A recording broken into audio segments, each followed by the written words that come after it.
The year is 149 BC. Carthage, the ancient rival of Rome, burns under the weight of the Third Punic War. Among the Roman legions methodically destroying the great North African city are auxiliary troops from a small Mediterranean archipelago, men who have spent their entire lives mastering a weapon as old as civilization itself. These are the Balearic Slingers, and their presence in the Roman ranks represents one of history's great ironies. Less than a century earlier, these same warriors had stood against Rome, their deadly projectiles raining down on Roman soldiers from Carthaginian battle lines. Now they serve Rome, and with them they bring a technology that will help forge an empire. But this is not their story. This is the story of what happens when an empire learns from its enemies, when Roman pragmatism meets ancient lethality, when lead and leather combine to create a weapon that could crack skulls through bronze helmets, shatter bones through armour, and strike terror into the hearts of warriors who thought themselves invincible. This is the story of how Roman slingers crushed armoured foes with lead bullets. The sling itself is deceptively simple. 2 cords typically made from wool, flax, hemp or leather, connected by a small pouch or cradle in the middle. One end has a loop that fits over the slinger's finger or wrist. The other end is held between thumb and forefinger. Place a projectile in the pouch. Swing the sling in controlled arcs to build momentum, and at the precise moment, release one end. The projectile flies toward its target with devastating force.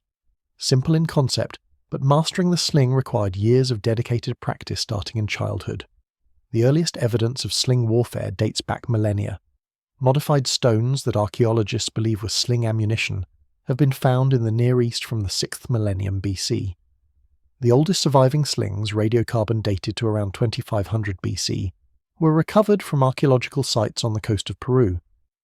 But it was in the Mediterranean world where the sling truly became a weapon of war, and nowhere was this more evident than on a small group of islands off the coast of Spain.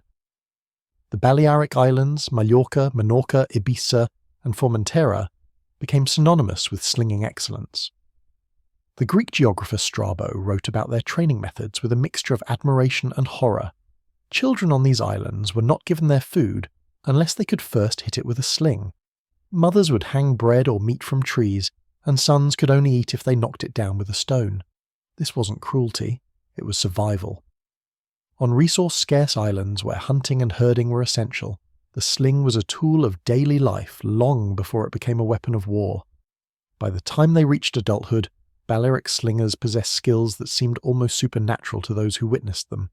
Ancient sources report they could make 7 shots per minute and hit targets at distances approaching 400 meters. They carried 3 slings of different lengths, one worn around the head, another around the waist, and a third held in their hands. Each sling was designed for a specific range. Short slings for close combat, medium for standard battlefield distances, and long slings for maximum range. An expert Balearic slinger could adjust his technique and choice of sling to hit targets at any distance with frightening accuracy. But raw skill alone doesn't explain the devastating effectiveness of ancient slingers. The real revolution came with ammunition. While stones were readily available and effective, they varied widely in weight, shape, and aerodynamic properties. A slinger using river stones could never develop truly consistent aim because each projectile flew differently. Enter lead, and warfare changed forever. Lead is remarkably dense, nearly 11 times heavier than water. For a given size, a lead projectile weighs significantly more than stone. This density meant lead bullets could be smaller than stone projectiles of equivalent mass, reducing air resistance and allowing them to fly farther and faster. Modern experiments have clocked lead sling bullets at speeds approaching 100 miles per hour, with some expert slingers achieving even higher velocities. To put this in perspective, recent tests in Germany demonstrated that a 50-gram Roman lead bullet hurled by a trained slinger has nearly the stopping power of a modern .44 Magnum handgun round. The manufacturing process for lead bullets, called glandes in Latin, was itself a triumph of ancient technology. The simplest method involved pushing a finger or thumb into wet sand to create a crude mould, then pouring molten lead into the depression. These emergency castings have been found at various archaeological sites, evidence of soldiers manufacturing ammunition in the field. But the preferred method used 2-part moulds, carefully carved to produce consistent aerodynamic projectiles. The most common shape was biconical, resembling an almond or a flattened American football. This design wasn't arbitrary. The elongated, tapered shape reduced air resistance and improved accuracy. Some bullets were acorn-shaped, which may be the origin of the Latin term glandes plumbae, literally meaning leaden acorns. The manufacturing precision varied, with some bullets showing remarkably consistent dimensions while others varied significantly. But even imperfect lead bullets outperformed stones in range, velocity, and penetrating power. Typical Roman lead bullets weighed between 20 and 60 grams, roughly 1 to 2 ounces, and measured about 35 millimeters long by 20 millimeters wide. This might seem small, but physics tells us that kinetic energy, the energy of motion, depends on both mass and velocity. A dense aerodynamic lead bullet travelling at 100 miles per hour carries tremendous destructive potential. The ancient Roman writer Vegetius, whose military manual influenced warfare for centuries, wrote that soldiers were often more troubled by lead bullets from slings than by all the arrows of the enemy. He noted that stones kill without mangling the body, and the contusion is mortal without loss of blood. This last observation is crucial to understanding why slings were so feared. An arrow or spear kills by cutting and blood loss. A lead bullet kills by blunt force trauma. When a lead projectile travelling at 100 miles per hour strikes a human body, the results are catastrophic. Bones shatter. Organs rupture from the hydrostatic shock. Ancient sources report that even when lead bullets couldn't penetrate armour, they could inflict fatal internal injuries. The force transferred through the armour was enough to break ribs, rupture organs, and cause internal bleeding that would prove fatal hours or days later. Against unarmoured opponents, the devastation was even more immediate. Ancient Greek physicians developed special tongs specifically designed for extracting sling bullets from wounded soldiers. This alone tells us how common and how deep these projectiles penetrated. Lead is soft enough that high-velocity impacts would cause the bullet to deform, creating wound channels that were difficult to treat with ancient medicine. Internal infections were almost guaranteed, turning even non-lethal hits into death sentences. But perhaps the most insidious quality of lead bullets was their near invisibility in flight. Ancient sources repeatedly emphasize this tactical advantage. Arrows, even flying on relatively flat trajectories, are visible to defenders. They appear as lines against the sky, and experienced warriors can judge their trajectory and take cover. Sling bullets appear only as dots, if they can be seen at all. At combat distances, a lead bullet is essentially invisible until impact. There's no warning, no chance to dodge, there's just sudden, devastating force. Now, let's return to Rome and understand how they came to master this weapon. The Romans first encountered sling warfare as victims. During the Second Punic War, which began in 218 BC, the Carthaginian general Hannibal Barca invaded Italy with an army that included approximately 2,000 Balearic slingers. These men, positioned at the forefront of Carthaginian battle formations, initiated combat by advancing ahead of the main force and unleashing devastating barrages on Roman lines. At the Battle of Cannae in 216 BC, perhaps the worst military disaster in Roman history, Balearic slingers played a crucial role. Ancient sources record that the Roman consul Aemilius Paulus was struck by a sling bullet during the battle. The hit was so severe that although he survived the initial impact, he could no longer command effectively, and was eventually trampled by his own panicked legions during the Roman rout. When a weapon can incapacitate a consul, the commander of a Roman army, its lethality becomes undeniable. The Romans learned from their defeats. Roman military culture was built on pragmatic adaptation. When they encountered superior tactics or weapons, they studied them, copied them, and often improved upon them. After the Second Punic War ended in 202 BC with Roman victory at the Battle of Zama, Rome set about incorporating everything that had made Carthaginian forces so dangerous. This included recruiting their own slingers. The siege of Numantia in Spain in 134 to 133 BC provides our first significant archaeological evidence of Roman use of slingers. Numantia was a fortified Iberian town that had resisted Roman conquest for years. When the Roman general Scipio Aemilianus finally laid siege to the city, his forces included both stone and lead ammunition users. Archaeological excavations at the site have recovered 23 lead bullets and roughly 300 clay bullets. Significantly, several of the bullets were inscribed in Greek, reading Etalon. marking the presence of Aetolian slingers. The Romans, at this point, were still primarily recruiting specialist slingers from regions with slinging traditions. By the 1st century BC, slingers had become a standard component of Roman military operations. Julius Caesar, whose detailed accounts of his campaigns in Gaul from 58 to 50 BC provide invaluable insights into Roman military practice, repeatedly mentions slingers in his forces. Caesar valued them particularly for siege warfare, where their ability to strike defenders on walls from relative safety made them invaluable. During Caesar's siege of the Oppidum fortified settlement of the Aduatuci tribe in 57 BC, archaeological evidence from the site at Thuin in modern Belgium reveals concentrations of Roman lead sling bullets in 2 key locations, near the main rampart entrance where attackers would focus their assault, and across the Biesmel River, where defenders may have attempted to escape. The bullets' positions tell a story of systematic suppression fire. Roman slingers positioned themselves within range of the walls and maintained constant harassment of defenders, making it suicidal to show oneself above the battlements. The evolution of Roman slinging reached a fascinating peak during the civil wars that consumed Rome in the mid-1st century BC. These conflicts, Roman against Roman, produced some of the most interesting archaeological evidence of sling warfare because both sides were Roman trained and equipped, creating a level playing field that reveals the weapon's true capabilities. The siege of Perugia in 41 BC, where Octavian, the future Emperor Augustus, besieged Lucius Antonius and his ally Fulvia, provides a remarkable window into Roman slinger culture. Hundreds of lead bullets recovered from Perugia bear inscriptions that transform ammunition into propaganda. Both sides carved messages into their bullet molds so that every projectile carried psychological as well as physical impact. Some inscriptions were relatively tame, naming military units or commanders, invoking victory or simply identifying which side fired the bullet. Others were considerably more colourful. One bullet from Octavian's forces reads, "Lucius Antonius the Bald and Fulvia, show us your ass." Another demands, "Looking for Octavian's backside." These weren't just weapons, they were instruments of humiliation, designed to demoralize enemies even as they killed them. The tradition of inscribed bullets extends throughout the Greco-Roman world. Greek sling bullets from the 4th century BC have been found with messages like, "Take this" or "Ouch" carved in high relief. Romans continued this practice with enthusiasm.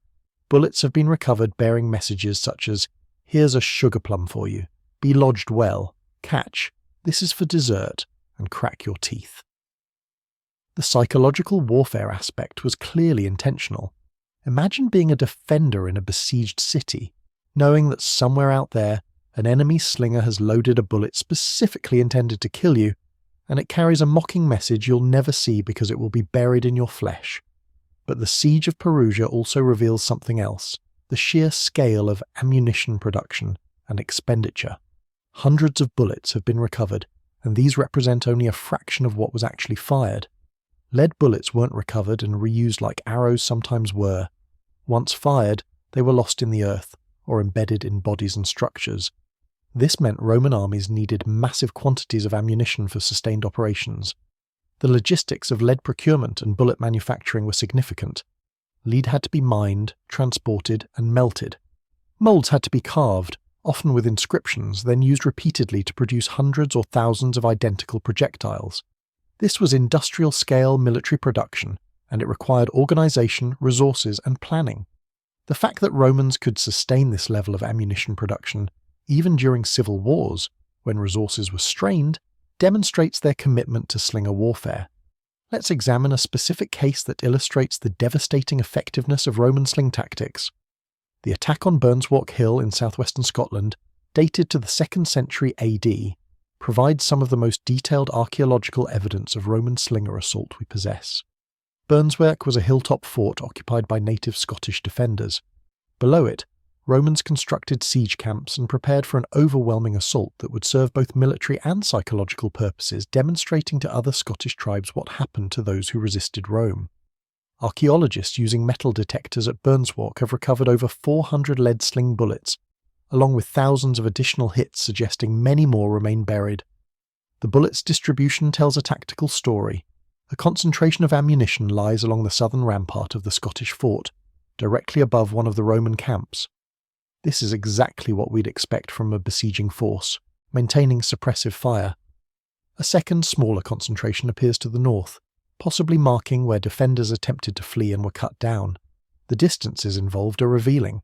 The separation between Roman camp ramparts and the hilltop fort walls is approximately 130 yards. Modern experiments with replica slings and bullets have shown that trained slingers could hit human-sized targets with consistency at exactly this range. The Romans positioned their slingers at the maximum effective distance where accuracy remained high, but defenders' return fire would be less effective. Approximately 20% of the Burnswalk bullets are smaller than typical and have been drilled with 5mm holes. These whistling bullets represent a sophisticated application of psychological warfare. When flung through the air, the holes cause the bullets to emit a sharp buzzing or whistling noise. The sound effect isn't subtle. Modern reconstructions and tests with replica bullets demonstrate that the whistle is loud enough to be heard clearly over the chaos of battle. The effort required to manufacture these whistling bullets was considerable. Each had to be cast, then carefully drilled with hand tools, a time-consuming process that Roman commanders ordered carried out on 20% of their ammunition. This wasn't a random experiment. This was calculated terror warfare. The acoustic element served multiple purposes. First, it warned defenders of incoming fire, forcing them to constantly seek cover and making it impossible to maintain defensive positions on the walls. Second, the eerie whistling sound, hundreds of bullets simultaneously shrieking through the air, would have been genuinely terrifying. Finally, even when bullets missed, the sound served as a constant psychological reminder of the relentless bombardment. John Reed, the archaeologist who directed the Burnswalk excavations, described these as terror weapons. The term is appropriate. The combination of devastating physical impact, near invisibility and flight except for the whistling variants, and the knowledge that death could strike at any moment from any angle, created an environment of constant fear. Defenders couldn't show themselves without risking instant death or crippling injury. They couldn't accurately return fire. They couldn't mount effective sorties. They were pinned down, slowly worn down, and ultimately overwhelmed when Roman infantry assaulted walls that were no longer adequately defended. The native defenders at Burnswalk were likely armed with swords, spears and shields, typical Iron Age Scottish equipment. Against armoured Roman legionaries these weapons were formidable, but against slingers firing from 130 yards away they were useless. The Romans exploited this tactical mismatch ruthlessly. Archaeological evidence suggests no defenders were allowed to survive. This was meant to be a demonstration, a message to every Scottish tribe within hundreds of miles: resist Rome, and this is your fate. The effectiveness of lead bullets against armoured opponents deserves special attention, because this is where ancient sling warfare truly distinguished itself. The physics are complex, but the results are straightforward. When a lead bullet travelling at 100 miles per hour strikes metal armour, several things happen simultaneously. The lead, being relatively soft, deforms on impact, spreading the force over a wider area than a hard projectile would. This might seem like it would reduce effectiveness, but the opposite is true. The deformation means more of the projectile's kinetic energy is transferred to the target rather than bouncing off. The force transmitted through armour is immense. Ancient bronze and iron armour, while effective against swords and spears, cannot dissipate the hydrostatic shock of a high-velocity lead impact. The armour may not be penetrated, but the force reaching the body beneath is enough to break bones. Ribs crack, skulls fracture through helmets. The collarbone, shoulders and other vulnerable areas suffer devastating injuries even when the armour itself remains intact. Ancient sources confirm this repeatedly. The Roman historian Livy reported that Balearic slingers could not merely wound the heads of enemies, but any part of the face at which they might have aimed. The military writer Vegetius noted that lead bullets could kill without mangling the body, causing fatal contusions without blood loss. These descriptions match precisely what we would expect from blunt force trauma delivered through armour. Medieval evidence extends our understanding. Edward the King of England, reigning in the late 13th and early 14th centuries, recruited elite slingers from Sherwood Forest. Medieval English historians reported that these slingers, equipped exactly like ancient ones, could injure men even through medieval knight's armour, which by that period included both chainmail and plate components. The medieval chronicler Froissart recorded an incident at the Battle of Najera in 1367 where a slingshot cracked a helmet in two. This is significant because medieval armour was generally superior to ancient armour in both coverage and quality. If slings could defeat medieval plate, they certainly could devastate ancient bronze and iron. The question of penetration versus blunt trauma deserves clarification. Ancient sources sometimes claim lead bullets could penetrate armour, and modern recreation suggests this wasn't impossible under optimal conditions: direct hit, maximum velocity, thin or poorly made armour. But penetration wasn't necessary for lethality. The concussive force alone could incapacitate or kill. A slinger didn't need to pierce a breastplate if he could break the ribs beneath it. He didn't need to penetrate a helmet if he could fracture the skull inside it. Consider the tactical implications. Heavy infantry, the backbone of ancient armies, relied on armour to allow them to close with the enemy and engage in melee combat. A Roman legionary or Greek hoplite could march into arrow fire trusting his shield and armour to protect him, and once he reached sword range, his training and equipment gave him the advantage. But lead bullets changed this calculation. A legionary's armour might stop the bullet from entering his body, but it couldn't prevent the force from breaking bones and rupturing organs. Suddenly, heavy infantry wasn't as heavy or as safe as they thought. Elephants, the ancient world's equivalent of tanks, were particularly vulnerable to slingers. The Roman general Scipio Africanus, famous for defeating Hannibal, specifically deployed slingers against Carthaginian war elephants. Julius Caesar commented that slings were particularly effective against these massive animals. Elephants have relatively thin skin over much of their bodies, and their size makes them easy targets. A barrage of lead bullets could wound and panic elephants, causing them to rampage through their own lines. The psychological impact of sling warfare extended beyond individual casualties. Ancient battles were as much about morale as mathematics. Armies broke when soldiers decided continued fighting meant certain death. Slingers accelerated this process. The inability to see bullets coming, the sudden collapse of comrades with no visible cause, the steady accumulation of casualties from an enemy you couldn't effectively fight back against.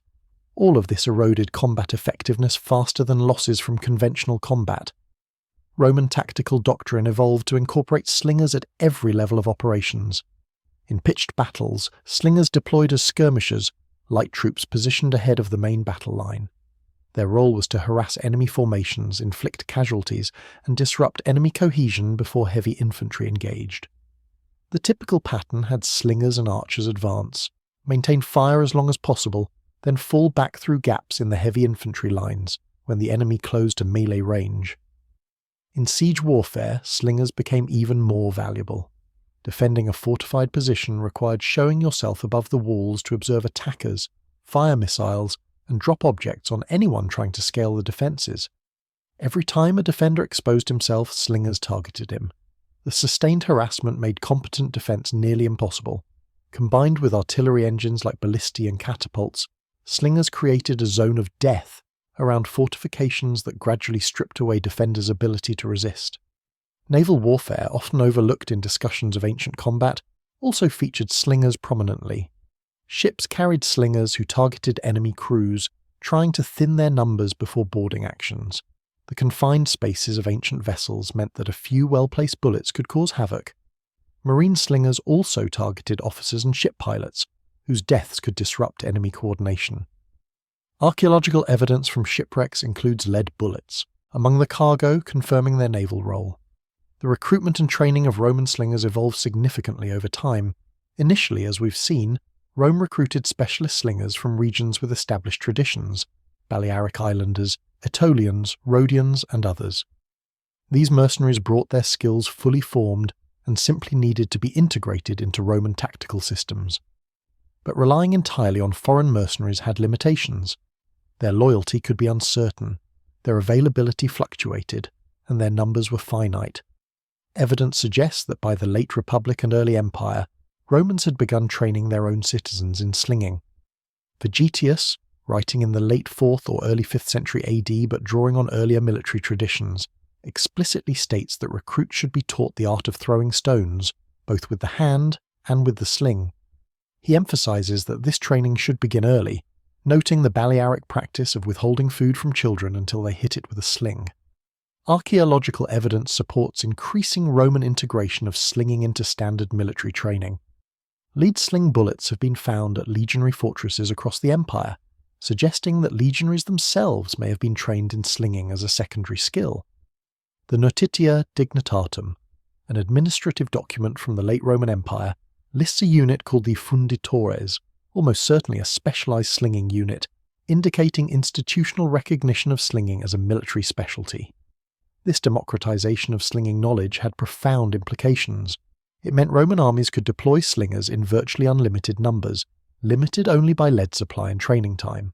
It meant slingers could be integrated more closely with legionary units, improving coordination. And it meant that even in regions far from traditional slinging cultures, Roman forces could employ this devastating weapon effectively. The decline of sling warfare in the late ancient and medieval periods wasn't due to decreased effectiveness. Well into the Middle Ages, slings remained lethal against all but the heaviest armour. The reasons for decline were primarily social and tactical. As warfare became increasingly dominated by heavy cavalry and professional warrior classes, light infantry weapons like slings were seen as beneath the dignity of knights and men-at-arms. The training time required made slings less attractive than crossbows, which could be learned quickly and offered better armour penetration at short range. Additionally, the development of improved metallurgy and fuller armour coverage reduced the areas vulnerable to blunt trauma. A fully armoured medieval knight with padding beneath his plate had better protection against blunt force than ancient warriors possessed. But even then, slings didn't become ineffective.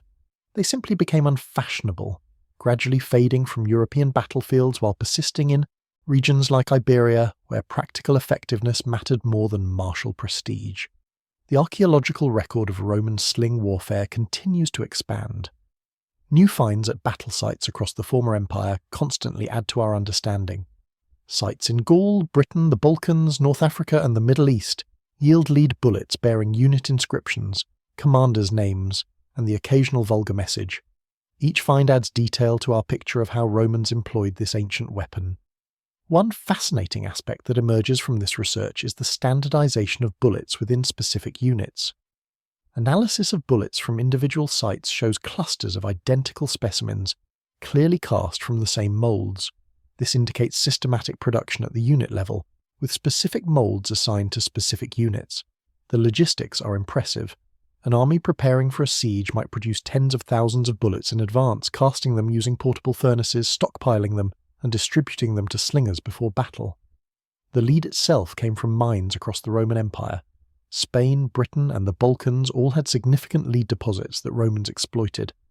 The metal was relatively abundant and easy to extract and process, making it ideal for mass ammunition production. Unlike bronze, which required tin and copper in specific ratios, lead could be used in its native form with minimal processing. Melt it, pour it into molds, and you had ammunition. The environmental impact of this mass lead use is still visible today. Greenland ice cores showing atmospheric lead levels through history reveal a spike during the Roman period, evidence of the empire's industrial-scale lead mining and smelting. Some of that lead ended up as plumbing and cosmetics, but a significant portion became ammunition. The Roman military-industrial complex was consuming lead at rates that wouldn't be matched until the early modern period. Understanding Roman slinger effectiveness requires appreciating the integration of tactics, technology, and training. A slinger by himself, even an expert, is just one man with a weapon. But hundreds of slingers working in coordinated units, supplied with standardized ammunition, directed by experienced officers who understood how to employ them tactically, this was a weapon system.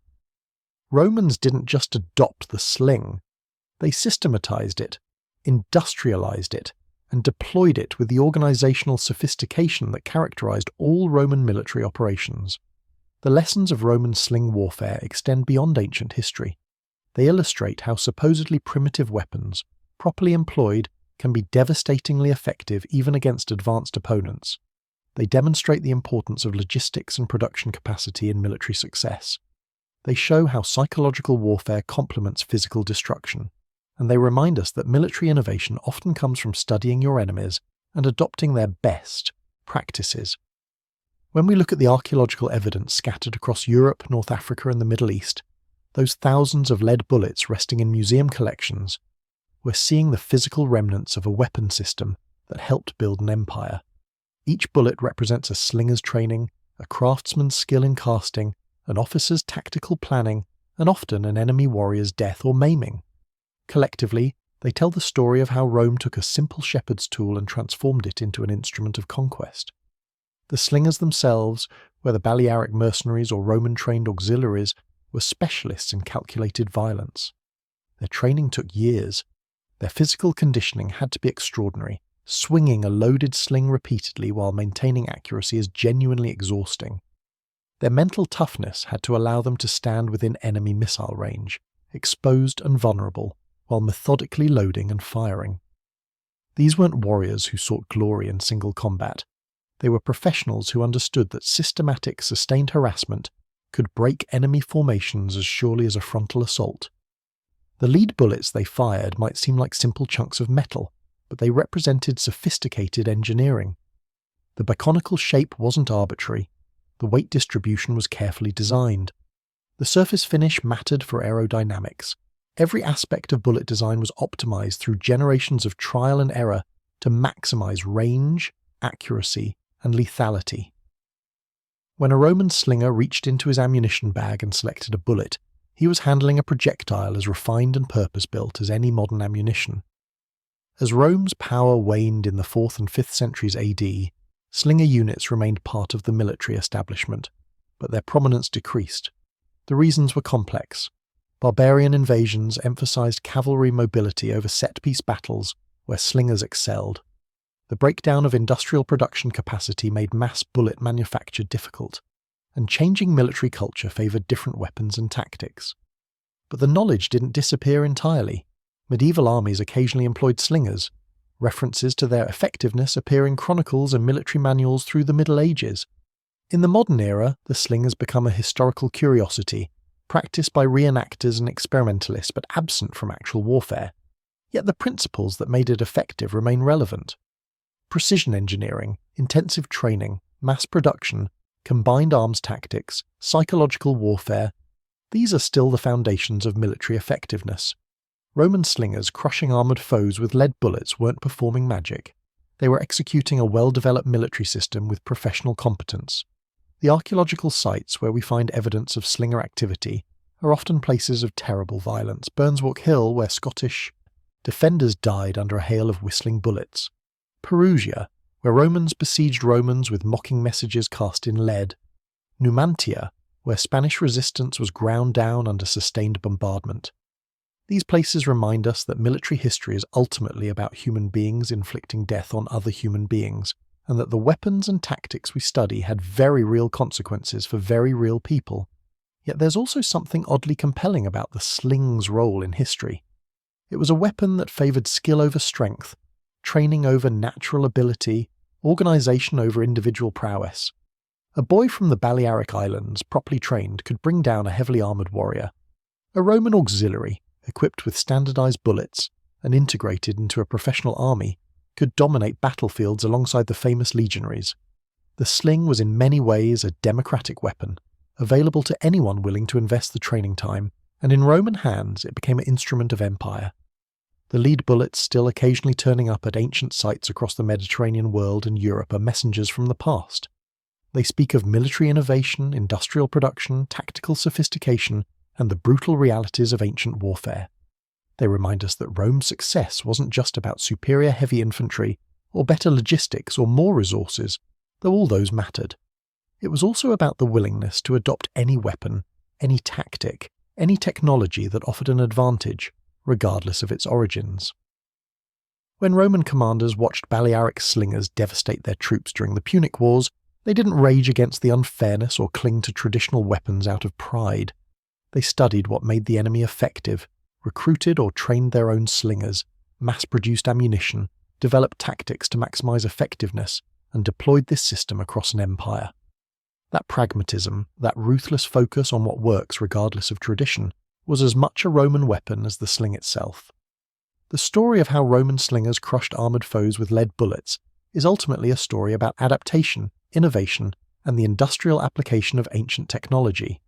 It's about taking a weapon as old as civilization and systematizing it into a professional military capability. It's about the thousands of hours of training that turned boys into expert slingers. It's about the craftsmen who cast millions of bullets. It's about the officers who deployed slingers tactically. And it's about the warriors, armoured and confident, who learned too late that their bronze breastplates and iron helmets couldn't save them from invisible projectiles travelling at 100 miles per hour. The next time you see a lead sling bullet in a museum, small and unimpressive among the swords and armour, remember what it represents. Remember the slinger who carried it into battle. Remember the foundry worker who cast it. Remember the commander who ordered its production. And remember the warrior it was meant to kill, standing on a distant wall or in a battle line, never knowing that death was whistling toward him at the speed of thought, carried in a chunk of lead no bigger than an acorn, fired by a man he might never see, using a weapon older than history itself. That's the story of Roman slingers, and it's a story written in lead across the breadth of an empire. The transformation of the sling from a shepherding tool to a weapon of empire didn't happen overnight. It required centuries of evolution, experimentation, and refinement. To truly understand how Roman slingers became the terror of ancient battlefields, we need to examine the technical aspects that made their ammunition so devastatingly effective, and the specific battles where their impact changed the course of history. The metallurgy of lead bullet production was more sophisticated than most people realize. Lead melts at a relatively low temperature, 621 degrees Fahrenheit, making it easy to work with using ancient technology. But producing consistent, high-quality bullets required more than just melting lead and pouring it into molds. The Romans developed specific techniques to ensure their ammunition met exacting standards. First, the lead had to be purified. Raw lead ore contains impurities that affect casting quality and bullet performance.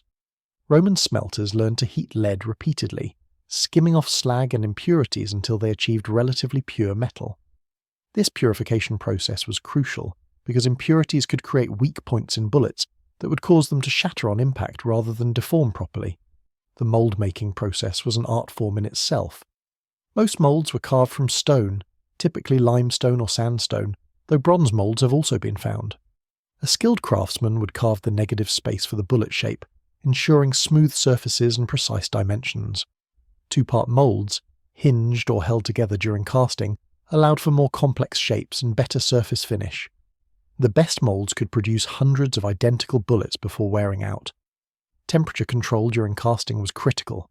Pour the lead too hot, and it would create air bubbles and weak spots. Pour it too cool, and it wouldn't fill the mould completely, creating misshapen bullets. Experienced casters learned to judge temperature by the lead's colour and fluidity, pouring at the exact moment when the metal would flow smoothly but not create defects. This knowledge, passed from master to apprentice, was as valuable as any written manual. The inscriptions we find on recovered bullets reveal another layer of sophistication. Carving messages into moulds was technically challenging. The carving had to be in mirror image so the final bullet would read correctly. The depth of carving had to be sufficient to create clear lettering without compromising the mould's structural integrity.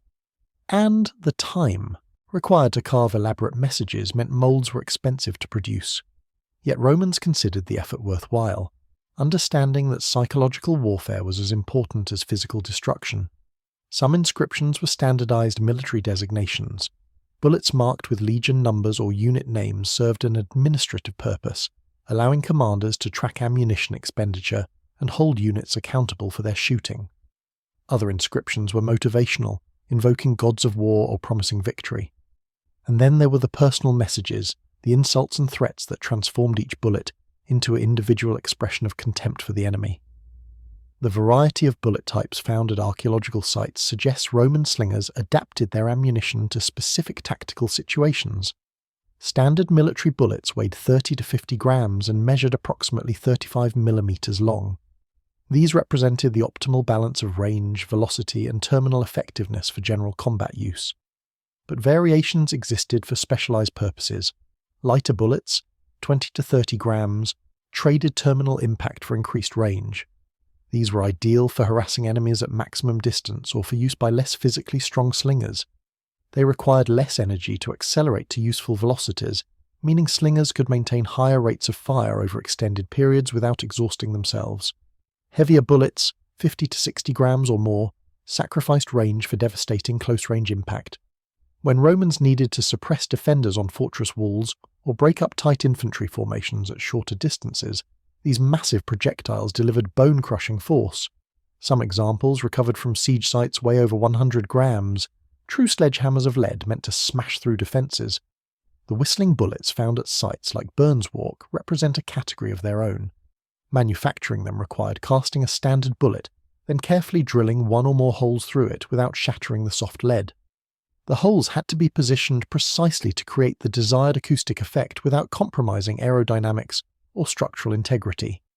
The fact that Romans went to this trouble specifically for siege warfare demonstrates their sophisticated understanding of psychological operations.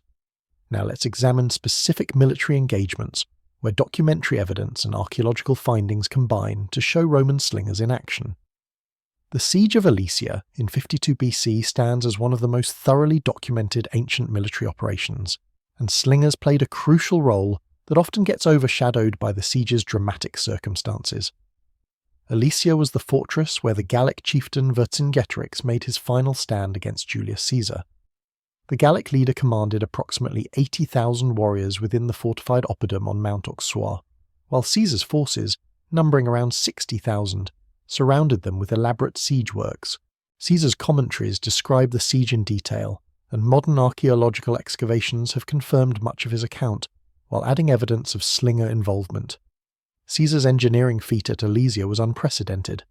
His army constructed 2 sets of fortifications, an inner ring facing Alesia to contain Vercingetorix's forces, and an outer ring facing outward to defend against the Gallic relief army that everyone knew was coming. The inner fortification stretched 11 miles in circumference, the outer ring approximately 14 miles. Both featured ditches, ramparts, towers, and obstacles designed to break up enemy attacks. But static defences alone couldn't hold such an extended perimeter against determined assaults from warriors who outnumbered the defenders. This is where slingers became essential. Caesar specifically mentions deploying sagittarii et funditores, archers and slingers, at regular intervals along both fortification lines. Their role was to provide mobile firepower that could quickly reinforce any threatened section. Archaeological work at the site has recovered lead sling bullets at multiple locations, confirming their use. The bullets bear various inscriptions, some identifying specific units, others marked with Caesar's name or abbreviations thereof. The distribution pattern of finds suggests slingers concentrated at the towers and gates, exactly where we'd expect to see them positioned for maximum defensive effectiveness. When the relief army of approximately 250,000 Gauls arrived and launched coordinated attacks with Vercingetorix's forces attempting to break out simultaneously, the siege works were tested to their limits. Multiple ancient sources describe the fighting as desperate, with Roman defenders holding positions against overwhelming numbers through superior discipline, engineering, and firepower. Slingers contributed significantly to this firepower advantage. Consider the tactical situation. Gallic warriors attacking the Roman fortifications had to cross open ground while climbing or destroying obstacles. During this approach, they were vulnerable to missile fire but couldn't effectively return it, because they were focused on navigating obstacles and maintaining forward momentum. Slingers positioned on elevated towers and ramparts could maintain sustained fire on these exposed formations, inflicting steady casualties and disrupting cohesion. The psychological impact was equally important. Attacking fortifications requires courage and momentum. Warriors must believe they can reach and overcome the defences despite casualties. Constant harassment from invisible projectiles, watching comrades collapse without visible cause, hearing the whistle of incoming bullets, but unable to see or dodge them, all of this eroded the morale necessary for successful assault. When combined with artillery fire from ballistae and the arrows from archers, slinger fire created a zone of death that attackers had to traverse before even reaching sword range. Vercingetorix eventually surrendered after his relief army failed to break through the Roman lines. While Caesar's engineering and his legionaries' discipline rightfully receive credit for the victory, the missile troops, including slingers, were essential components of the defensive system. Without their sustained harassment of attackers, the thin Roman line might have been overwhelmed at multiple points. The Battle of Pharsalus in 48 BC, the decisive engagement of Caesar's civil war against Pompey, provides another window into slinger employment in open battle. This conflict, Roman against Roman, featured both sides using similar tactics and equipment, creating a contest where small advantages could prove decisive. Pompey commanded approximately 45,000 infantry and 7,000 cavalry, significantly outnumbering Caesar's 22,000 infantry and 1,000 cavalry. Pompey's strategy relied on his cavalry superiority. He positioned his horsemen on his left flank with orders to sweep around Caesar's smaller cavalry force, envelope the Roman right flank, and attack Caesar's rear. To support this cavalry, Pompey deployed light infantry, including slingers and archers intermixed with his mounted troops. Caesar, recognizing the threat, adapted his tactics brilliantly. He secretly withdrew 6 cohorts, approximately 2,000 veteran legionaries, from his rear lines, and positioned them at an angle behind his cavalry, hidden from Pompey's view. When Pompey's cavalry charged, Caesar's cavalry gave ground according to plan, drawing the enemy pursuit forward. At the critical moment, Caesar's hidden cohorts emerged and attacked the pursuing cavalry with javelins and swords. The ancient sources, particularly Plutarch and Appian, describe what happened next in terms that reveal the vulnerability of cavalry to determined infantry. Caesar's soldiers specifically targeted the faces of Pompey's cavalrymen, many of whom were young aristocrats who prized their appearance. The psychological impact of facial wounds, combined with the physical effectiveness of determined infantry against cavalry, caused Pompey's horsemen to break and flee. But here's where slingers enter the equation. The light infantry supporting Pompey's cavalry, suddenly exposed when their cavalry fled, found themselves facing veteran Roman legionaries without protection. Ancient light infantry couldn't stand against heavy infantry in melee combat. Their weapons and armor weren't designed for it, and their training emphasized mobility and missile engagement, not hand-to-hand fighting. These slingers and archers were massacred or routed, removing a significant component of Pompey's firepower from the battle. The lesson of Pharsalus for slinger employment was clear. Light infantry required protection from heavy infantry.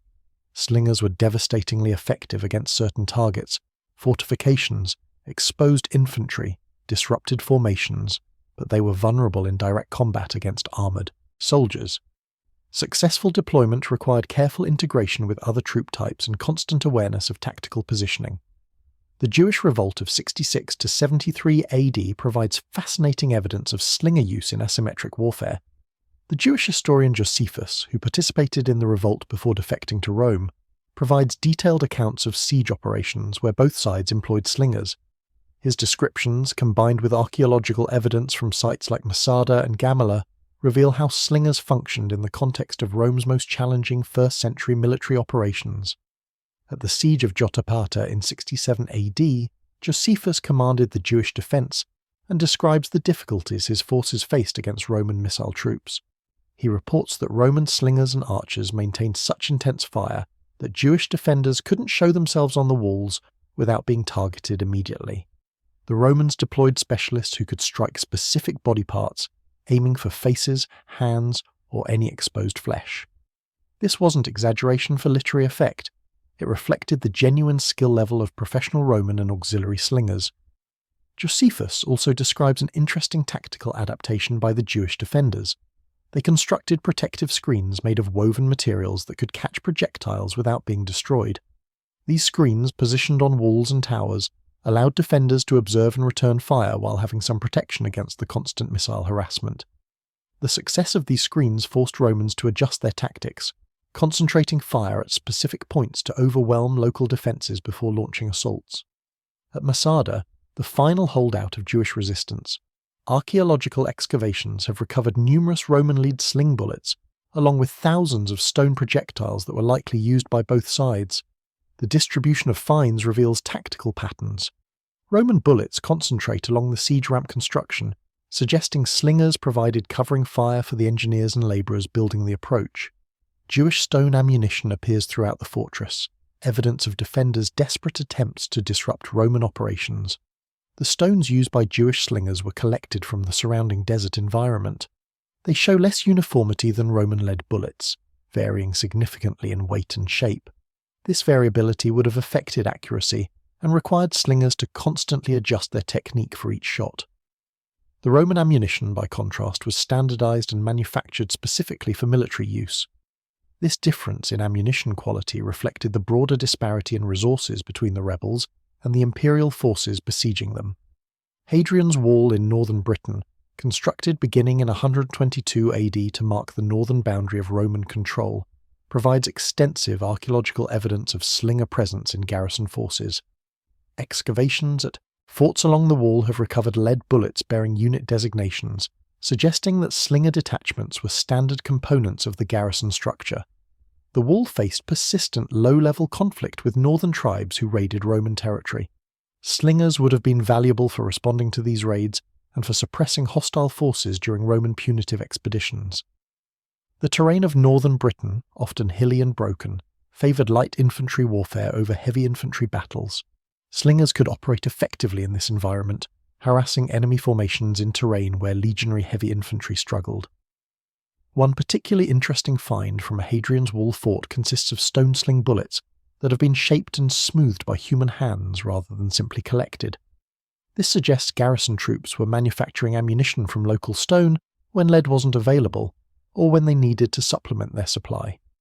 The effort required to shape stones into consistent sizes and shapes indicates serious attention to maintaining slinger capability even in remote frontier garrisons. The Dacian Wars, 101 to 102 AD and 105 to 106 AD, where the Emperor Trajan conquered the Kingdom of Dacia in modern Romania, provide our most detailed visual evidence of Roman slingers in action. Trajan's column in Rome, erected to commemorate the victory, features a continuous spiral relief depicting scenes from the campaigns. Among the many military activities shown, we can identify figures carrying slings and ammunition bags, positioned in contexts that reveal their tactical employment. The column shows slingers operating during siege operations, positioned behind legionaries, and apparently providing covering fire. Other scenes show them in column of march, integrated into the army's order of movement. The level of detail, while stylized according to Roman artistic conventions, suggests slingers were sufficiently important to merit inclusion in what was essentially state propaganda meant to glorify Trajan's achievements. Archaeological evidence from Dacian fortresses destroyed during the wars includes Roman lead bullets, confirming the column's accuracy. The Dacians themselves were formidable warriors who built sophisticated fortifications and possessed advanced metalworking capabilities. Roman victory required the full application of imperial military power, and slingers contributed to the systematic reduction of Dacian strongholds. The Parthian Wars, Rome's recurring conflicts with the Parthian Empire in the Middle East, from the 1st century BC through the 3rd century AD, presented unique challenges where slingers proved valuable. Parthian armies relied heavily on cavalry, particularly horse archers whose tactics of feigned retreat and constant harassment devastated Roman forces at the Battle of Carrhae in 53 BC. In subsequent conflicts, Romans adapted their tactics to counter Parthian mobility, and slingers played a role in this adaptation. Slingers offered advantages against cavalry that archers lacked. Lead bullets, being denser and more aerodynamic than arrows, maintained velocity better and were less affected by wind. This made them more effective against fast-moving targets. Additionally, the psychological impact on horses was significant. A horse struck by an invisible projectile travelling at 100 miles per hour would react with fear and pain, potentially throwing its rider or bolting from formation. Roman commanders in the east learned to deploy slingers as part of combined arms teams specifically designed to counter Parthian cavalry. Heavy infantry formed the defensive core, light infantry including slingers provided ranged firepower, and Roman cavalry protected the flanks and pursued broken enemies. This system, refined through decades of eastern warfare, gave Romans the tools to contest regions where Parthian tactical superiority had initially seemed insurmountable. The archaeological evidence from Dura Europos, a fortress city on the Euphrates that changed hands multiple times between Rome and Parthia before falling to the Sassanid Persians in 256 AD, includes lead sling bullets among the military finds. These bullets, bearing various inscriptions in Latin and Greek, represent the diverse composition of Roman forces in the east. Units from across the empire served in eastern garrisons, bringing their regional military traditions, including slinging expertise. The technical evolution of sling design itself deserves attention. While the basic concept remained constant throughout antiquity, subtle variations in sling construction affected performance. The length of the cords, the size and shape of the pouch, the materials used, and the method of construction all influenced accuracy, range, and ease of use. Short slings, approximately 3 feet total length, excelled at close range. The rapid swing cycle allowed higher rates of fire, making them ideal for suppressive fire against nearby targets. Medium slings, around 5 feet, represented the standard battlefield configuration, balancing range, accuracy, and rate of fire. Long slings, 6 feet or more, maximised range at the cost of decreased accuracy and slower rate of fire. They were specialist tools for situations requiring maximum standoff distance. The pouch itself was typically leather, though woven materials appear in some ancient depictions. The shape varied, some pouches were simple rectangles, others had tapered or rounded designs. The attachment points where cords connected to the pouch were stress points that required reinforcement. Ancient slingers would have maintained their equipment carefully, replacing worn cords and pouches to ensure consistent performance. The finger loop on one cord and the release point on the other represented another area of variation. Some slingers preferred a permanent loop that fit over a finger or the wrist, providing security at the cost of some release, control. Others used a simple knot that could be gripped between thumb and forefinger, allowing more nuanced release timing, but requiring greater hand strength and coordination. The physical demands of slinging were considerable. Swinging a loaded sling repeatedly while maintaining accuracy required tremendous shoulder, arm, and core strength. Ancient slingers would have developed characteristic physiques, with overdeveloped shoulders and arms similar to modern baseball pitchers. The repetitive motion could cause injuries, shoulder damage, elbow problems, and hand issues from gripping the cords. Training regimens for slingers emphasized gradual progression in difficulty. Beginners started with light projectiles at close range, focusing on developing correct technique before building power. As skill increased, distance increased, projectile weight increased, and target size decreased. The Balearic practice of withholding food until children hit targets with slings might seem cruel, but it reflected the reality that effective slinging required years of practice starting in childhood. The rate of fire achievable by expert slingers was impressive by ancient standards. Sources suggest 7 shots per minute, which modern experiments have confirmed as realistic for sustained fire by trained individuals. Compare this to archery, where an expert might achieve 10 to 12 arrows per minute, and we see slings were competitive in volume of fire while offering superior armor penetration through blunt trauma. The ammunition logistics for extended campaigns were substantial. A slinger making 7 shots per minute in combat that lasted just 10 minutes would expend 70 bullets. Multiply this by hundreds of slingers in an army, and the ammunition requirements become enormous. Roman logistics systems had to manufacture, transport, and distribute millions of lead bullets to keep slingers supplied throughout lengthy campaigns. The lead supply chain itself was a major undertaking. Mines in Spain, particularly in the regions of Cartagena and Linares, produced much of the lead used by Roman armies. British mines in the Mendip Hills and Derbyshire also contributed significantly. The metal was smelted near the mines to reduce transportation weight, then shipped as lead ingots to military depots where bullets were cast as needed. The environmental cost of this industrial activity was significant. Lead mining created toxic waste that contaminated local water supplies. Smelting released lead vapor into the atmosphere, affecting workers' health and spreading pollution across regions. The scale of Roman lead production was sufficient to leave traces in environmental records thousands of miles from mining sites, evidence of industrial activity that wouldn't be matched until the modern era.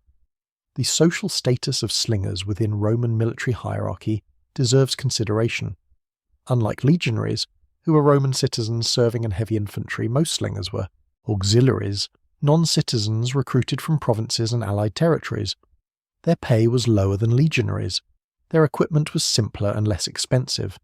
Their prestige was minimal compared to heavy infantry, who bore the glory of close combat. Yet this lower status didn't reflect their tactical importance.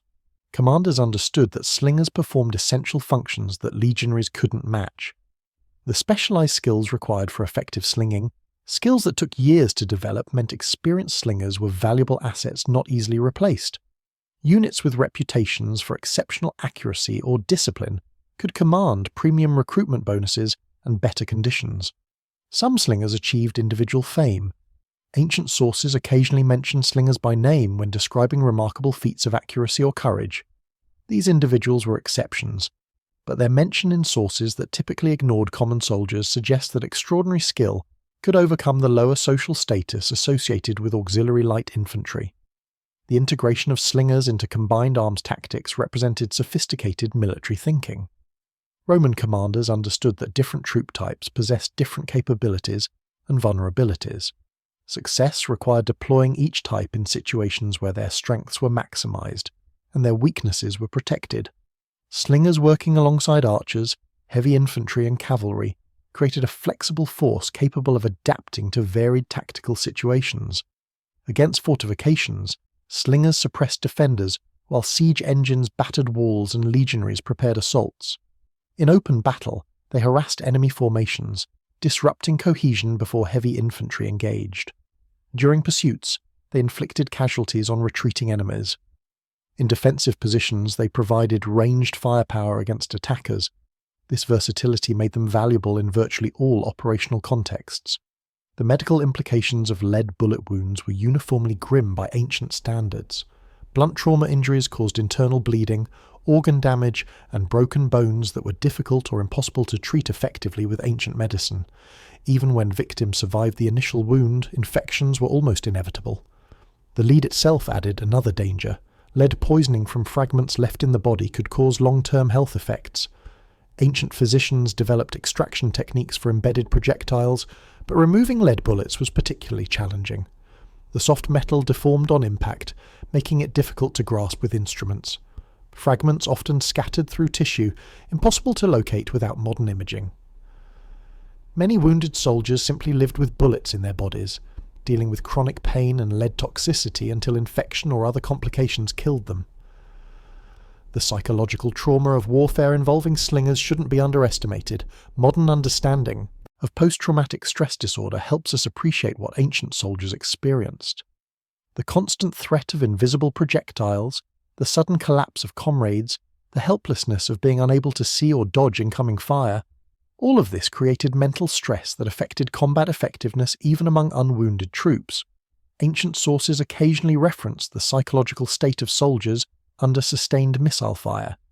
Descriptions of men breaking formation, panicking, or refusing to advance under bombardment appear in accounts of various sieges and battles.